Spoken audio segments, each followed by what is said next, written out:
Olá pessoal, bem-vindos mais uma vez ao nosso espaço para discutir finanças e economia gerencial. Nesse ambiente eu disponibilizo o material dos meus cursos de graduação e pós-graduação. Hoje nós vamos tratar de um tema que é o tema de finanças verdes. Então vocês vão poder acabar encontrando material nesse link aqui de finanças verdes. Bom, nossa aula de hoje vai tratar de uma introdução ao mercado de carbono. Então esse é o nosso objetivo, apresentar os conceitos relacionados ao mercado de carbono. Bom, o mercado de carbono é um ambiente onde se negocia algo chamado, um ativo denominado de crédito de carbono. Tá? O que é o crédito de carbono? Ele é um atestado que diz que uma determinada, que o detentor do ativo, né, ele tem direito a um crédito que representa uma redução de gases de efeito estufa, uma redução de emissão de gases de efeito estufa. Bom, o que a convenção é que um crédito de carbono equivale a 1 tonelada de dióxido de carbono equivalente que tenha deixado de ser emitido. Para cada 1 tonelada de dióxido de carbono que deixa de ser emitido, o detentor tem direito a um crédito de carbono. O responsável, né, por essa redução de emissão, ele vai ter direito a um crédito de carbono. Como é que funciona esse mercado? Né? O mercado está dentro de um conceito de cap and trade, e desse conceito, aqui nesse diagrama a gente vê o seguinte: uma determinada empresa, uma empresa A, ela tem é dado a ela uma permissão de emissão de 100 toneladas de CO2 equivalente. Para uma empresa B, foram dadas 80 toneladas de permissão de emissão de CO2 equivalente em um ano. Veja que a empresa A, ao longo do ano, ela emitiu 120 toneladas de carbono equivalente. O que significa dizer que essa empresa ela tem um déficit, ela emitiu 20 toneladas de CO2 equivalente a mais do que ela tinha como permissão, aquilo que foi permitido a ela emitir. Então, o cap é essa permissão, as 100 toneladas de CO2 equivalente. Então, e vamos supor aqui, né, que a nossa empresa B ela tenha emitido ao longo do ano apenas 60 toneladas de CO2 equivalente em um ano. Veja que ela dispunha de uma permissão de 80 toneladas e ela emitiu ao longo do ano apenas 60 toneladas. Então ela tem um superávit de 20 toneladas. Então ela tem um crédito de 20 toneladas, porque foi permitido a ela emitir 80 e ela emitiu apenas 60 toneladas. Então ela pode fazer a negociação, o trade. É por isso que o nome é Cap and Trade. Cap foi o que foi permitido para a empresa emitir, e trade é aquilo que ela vai poder negociar de permissões em função dela ou estar superavitária ou deficitária nas permissões de carbono. Então o que vai acontecer nessa situação hipotética? A empresa A, certo, vai pagar, vamos supor que ela vá negociar com a empresa B, ela vai pagar para a empresa B 20 toneladas de CO2 equivalente multiplicado pelo preço que existe no mercado. Qual que é o preço do crédito de carbono no mercado? Uma vez que eu tenha o preço, uma vez que eu tenha a quantidade que eu estou deficitário, eu vou, a empresa A, pagar para a empresa B, e a empresa B vai passar para a empresa A esse superávit que ela gerou. A empresa B gerou créditos porque ela emitiu menos do que aquilo que havia sido permitido. Então, nessa negociação, empresa A e empresa B cumpriram ali as suas permissões, né, de emissão. Aí você me pergunta, quem vai definir as permissões? Quem vai dar as permissões?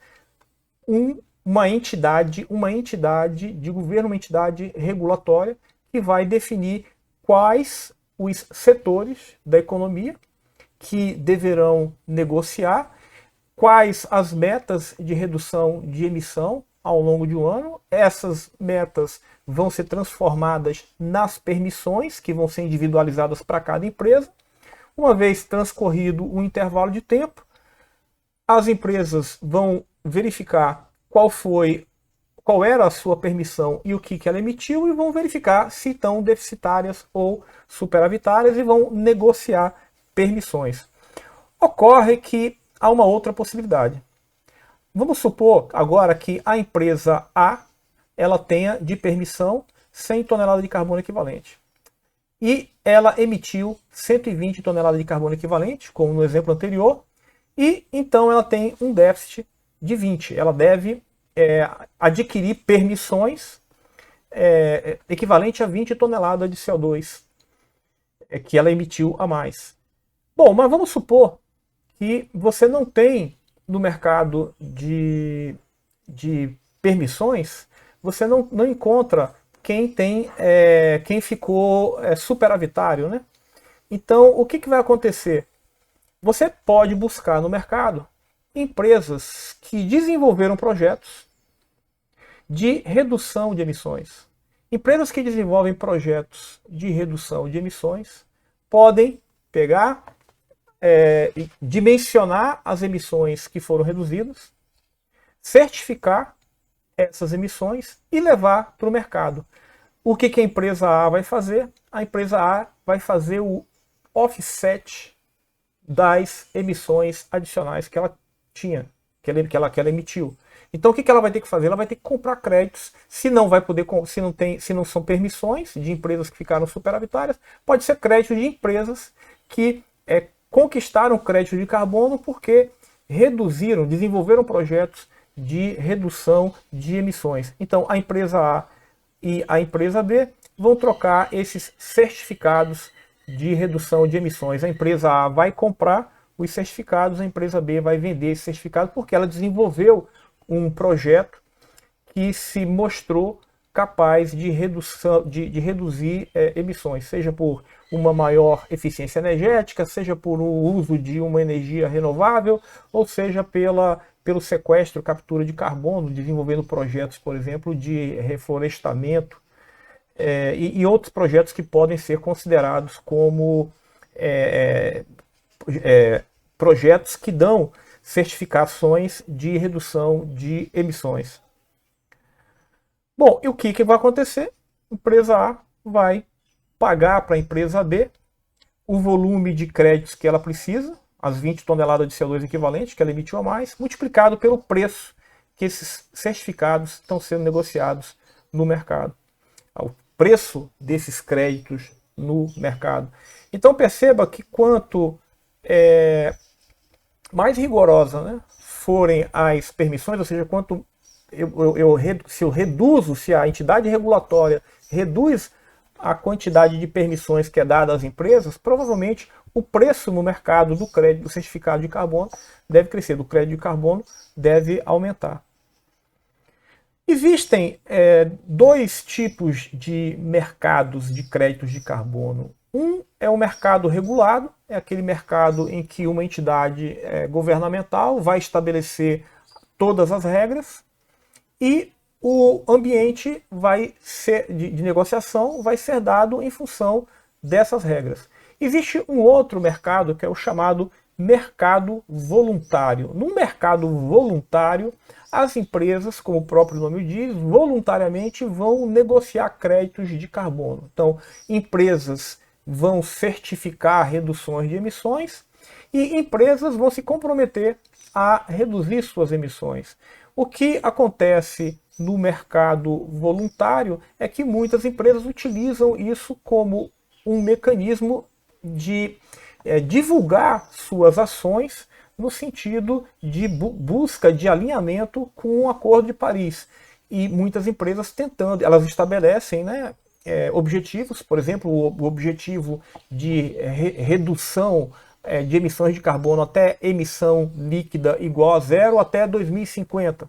Então, uma empresa pode colocar essa meta e, se ela não consegue reduzir suas emissões gerenciando internamente o seu processo produtivo, ela pode ir no mercado voluntário e faz o offset comprando créditos no mercado voluntário. Esse seria um mecanismo de empresas que fazem, que divulgam essas políticas, a maneira que elas teriam de cumprir esses objetivos. Bom, as preocupações que a gente tem do ponto de vista regulatório no mercado de crédito de carbono é você, de fato, conferir a credibilidade da redução da emissão de um determinado projeto. O que você precisa, né? Precisa garantir que haja, de fato, uma adicionalidade. Aquele projeto realmente ele não é algo que foi desenvolvido independente de emissão. Ele tem como objetivo diferente, só foi desenvolvido porque tinha como objetivo a redução de emissão e nem todo mundo está fazendo a mesma coisa. Então a discussão sobre a adicionalidade é uma discussão sempre presente quando se fala sobre a credibilidade na construção de um mercado de carbono, né? A outra questão é qual que é a permanência dessa redução de emissões, né? Qual que é o período do impacto do projeto, de fato, em termos de redução de emissões. Uma outra grande preocupação é aquilo que é chamado de vazamento de carbono, né? O que é esse vazamento de carbono? Esse vazamento de carbono ele acontece quando uma determinada empresa, ela, por conta das questões regulatórias mais rigorosas numa determinada região, ela migra para uma outra região e desenvolve os projetos em outro ponto. Ou seja, ela acaba reduzindo suas emissões em um ponto, mas acaba gerando mais emissão em outro ponto onde a regulação é mais frouxa. E uma outra preocupação, quando se discute a questão do mercado de carbono, é todo o processo de verificação. Qual que é a garantia que você não vai ter uma lavagem de crédito de carbono, um greenwashing, né? Como é que você vai ter a garantia de que todo o processo de certificação, ele de fato ele é íntegro, né? Não apenas a certificação, mas também toda a etapa seguinte de monitoramento e verificação que faz parte do processo que envolve o mercado de carbono. Bom, eu preciso também de padrões para fazer a certificação. Como é que eu vou dizer que um determinado projeto de fato reduziu emissões? A gente tem aí 3 grandes padrões internacionais que são utilizados, né? O primeiro padrão é o do Clean Development Mechanism. O segundo padrão é o padrão voluntário de carbono, VCS.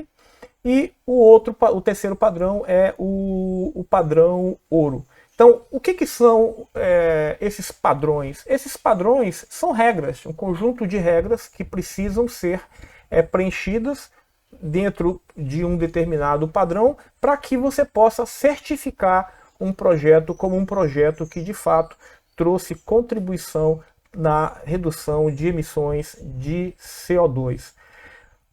Em geral, esses padrões eles vão seguir ali etapas. E, em linhas gerais, o que nós temos é o seguinte. O primeiro ponto é você ter a ideia do projeto, conceber o projeto, definir se esse projeto é um projeto de maior eficiência energética, ou se é um projeto de uso de energia renovável, ou se é um projeto de captura e sequestro de carbono.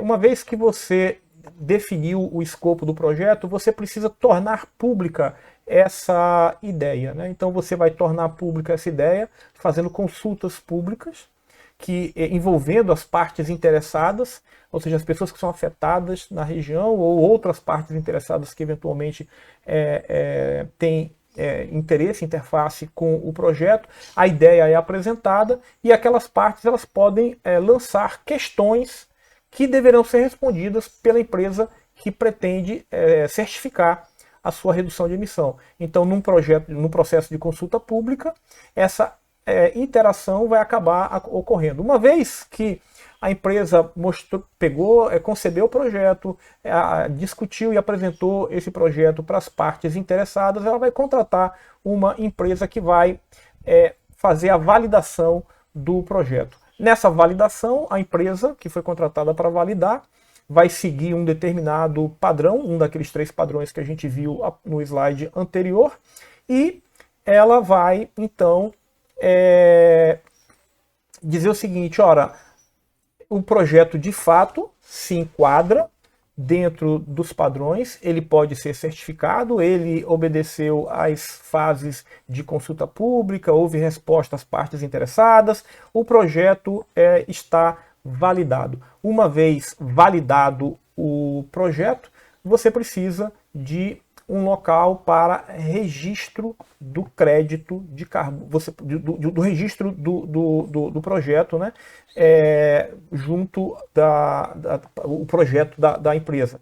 Uma vez que o projeto ele é registrado, ele vai para a fase de implementação. Então você implementa aquele seu projeto, seja ele de energia renovável, seja ele de eficiência energética, ou seja ele de captura e sequestro de carbono com reflorestamento, ou um manejo de solo, ou projetos que você possa de fato garantir, né, que você vai reduzir emissão. Então, uma vez implementado, a gente vai para a fase de monitoramento, onde no monitoramento uma empresa vai ali verificar se você vai certificar que você de fato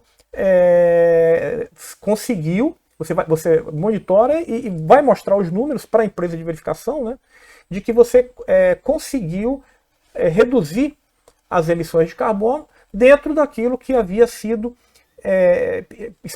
pensado, estipulado na fase de concepção e também de validação do projeto. Então, uma vez que você monitorou, uma vez que uma empresa verificadora verificou que a redução de fato aconteceu, aí sim você faz a emissão do quantitativo de créditos de carbono. Uma vez que você fez a emissão, né, a emissão foi feita, vamos para a fase de comercialização. Esses créditos vão ser comercializados e, eventualmente, o crédito é aposentado quando uma empresa que emitiu em excesso quer fazer o offset de suas emissões, ela compra o crédito de carbono, ou ela já tem esse crédito de carbono em sua carteira, e ela então vai à entidade regulatória e diz: olha, eu quero fazer o offset aqui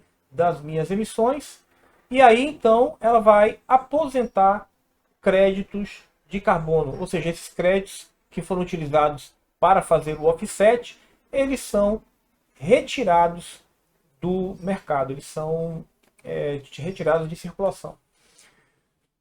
A gente vê que no mercado de carbono, uma questão, dentre as questões que eu já levantei que trazem preocupação, uma questão fundamental é o preço do crédito de carbono.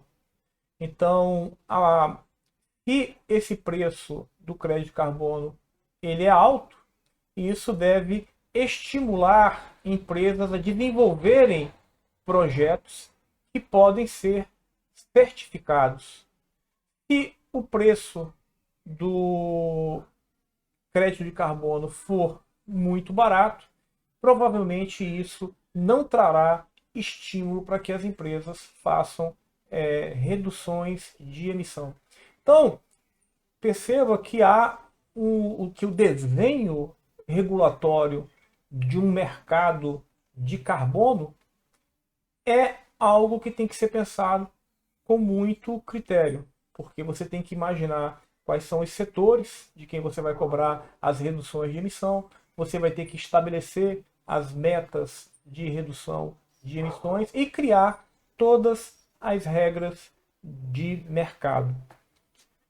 Bom, é isso que eu tinha para essa aula. A gente se encontra então nos próximos tópicos do nosso curso. Um grande abraço a todos.